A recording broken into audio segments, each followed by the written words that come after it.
Hello दर्शकों, welcome to my channel autism unlocked Hindi में भी। कैसे हैं आप सब और कैसी रही बच्चों की गर्मी की छुट्टियां। बच्चों की गर्मी की छुट्टियां खत्म हो गई हैं और अब बच्चे फिर से स्कूल जाना शुरू कर देंगे। इस समय जो हम माता पिता की सबसे बड़ी चिंता होती है कि बच्चे स्कूल में जाके किस तरह से एडजस्ट करने वाले हैं। एडजस्टमेंट का मतलब ये है कि बच्चा स्कूल के माहौल में किस प्रकार से अपने आप को ढालेगा और कैसे वो वहाँ सीखने की प्रक्रिया में अपने आप को शामिल कर पाएगा। जब भी हम बच्चे को स्कूल भेजते हैं तो एक चिंता हम सभी माता पिता के मन में होती है कि बच्चा स्कूल में क्या कर रहा होगा। ये हम सब जानते हैं कि हमारे ऑटिस्टिक बच्चे अपनी बातों को बहुत अच्छी तरह से नहीं कह पाते हैं।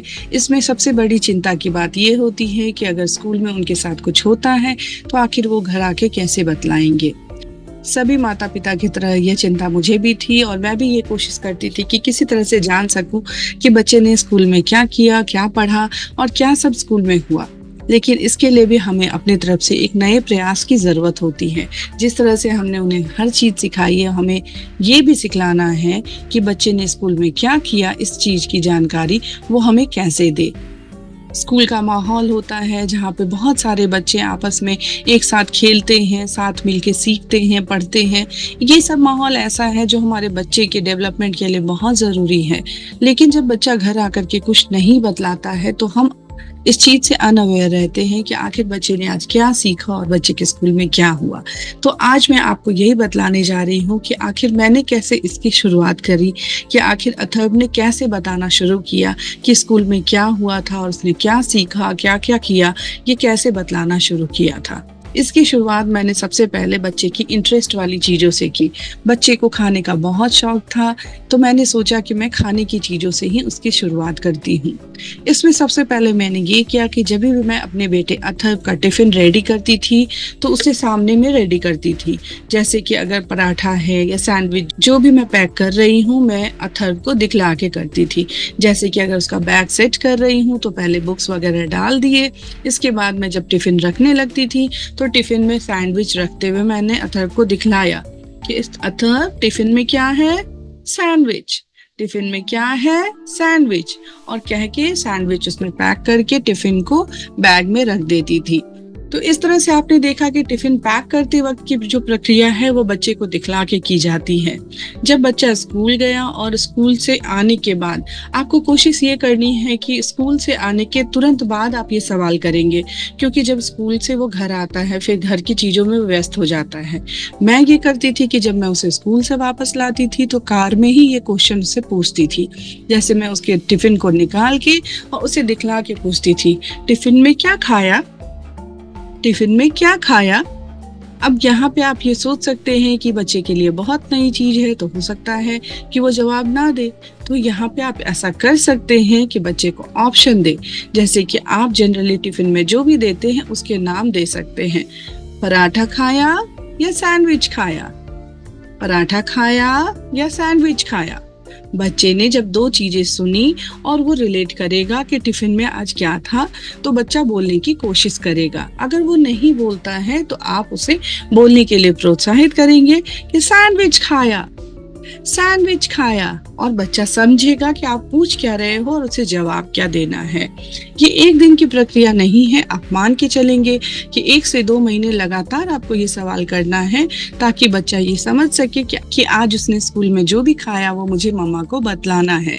ये बहुत छोटी सी चीज है लेकिन इसी से धीरे धीरे हम और चीजों पे भी आगे बढ़ेंगे। क्योंकि हमारे बच्चों में अटेंशन की प्रॉब्लम होती है तो वो बहुत ही कम चीजों को याद रखते हैं, उनका ध्यान बहुत भटकता है। तो अगर आप स्कूल से निकलने के तुरंत बाद ये सवाल करते हैं तो शायद वो रिलेट कर पाए और उन चीजों को जवाब दे सके, और अगर जवाब ना भी दे पा रहा है तो उस चीज को वो समझ पा रहा है।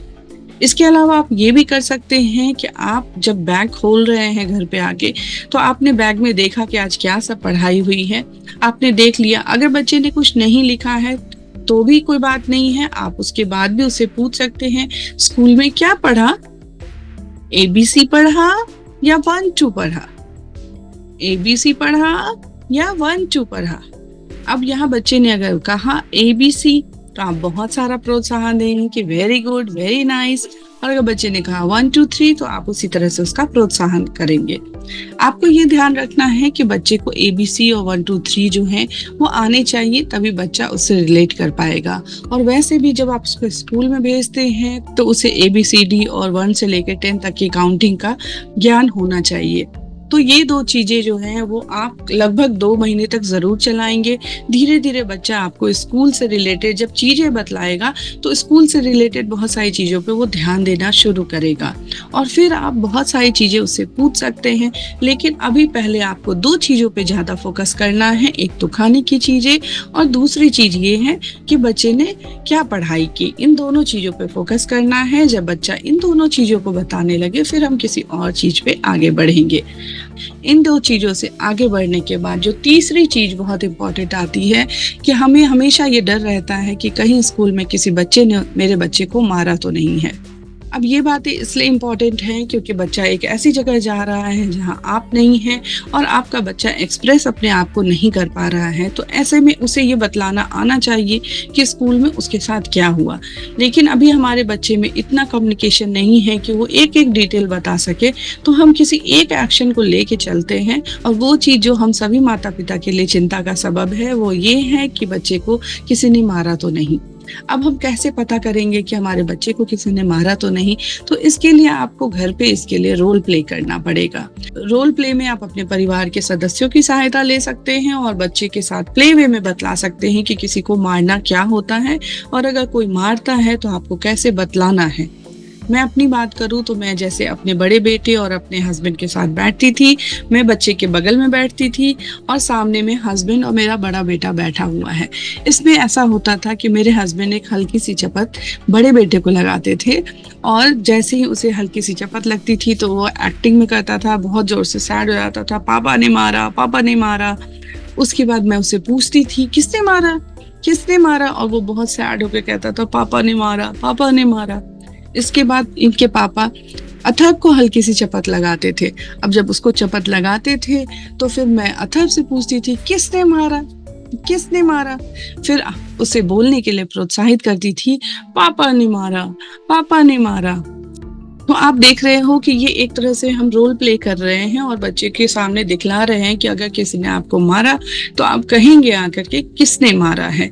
इसके बाद हम ऐसा करते थे कि अब पापा अथर्व के पास आके बैठ जाते थे और मैं बड़े बेटे के पास जाके बैठ जाती थी। इसके बाद मैं बड़े बेटे को हल्की सी चपत लगाती थी तो बड़े बेटे ने कहा मम्मा ने मारा, मम्मा ने मारा। इसके बाद मैं हल्की सी चपत अथर्व को लगाती थी और अथर्व को लगाने के बाद उनके पापा उसे बोलने के लिए प्रोत्साहित करते थे मम्मा ने मारा, मम्मा ने मारा।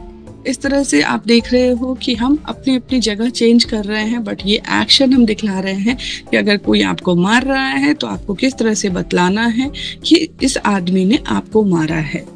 इस गतिविधि को आप प्ले टाइम में भी शामिल कर सकते हैं। इससे ये फायदा होगा कि बच्चा समझेगा कि आप उसे खेल खेल में कुछ सिखला रहे हैं, लेकिन वो एक बहुत ही महत्वपूर्ण चीज भी सीख जाएगा कि अगर किसी ने उसे स्कूल में चांटा मारा है या फिर किसी भी तरह का हर्ट किया है तो वो आपको बतला सके। शुरुआत में वो अपनी मर्जी से नहीं बतलाएगा, लेकिन आप अगर उससे पूछेंगे तो आपको वो बतला सकता है। लेकिन सबसे पहले आपको रोल प्ले घर में करना है, तभी वो स्कूल से आकर के अपनी बातें आपको बतलाएगा। तो आपने देखा कि इस एपिसोड में मैंने 3 चीजों पे फोकस किया है। एक ये कि बच्चे ने स्कूल में क्या खाया, दूसरा ये कि बच्चे ने क्या पढ़ाई की, और तीसरा जो हम सभी माता पिता की चिंता का सबब होता है वो ये कि हमारे बच्चे को किसी ने मारा तो नहीं। तो आपको इसके लिए अपने बच्चे को तैयार करना है और ये 3 चीजें जब बच्चा बतलाने लगता है तो हम और भी बहुत सारी चीजें इसमें इंक्लूड करते जाएंगे ताकि बच्चा ज्यादा से ज्यादा स्कूल की बातें हमें बतला सके और हमें पता चले कि बच्चा स्कूल में क्या कर रहा है, क्या सीख के आ रहा है और स्कूल का माहौल कैसा है।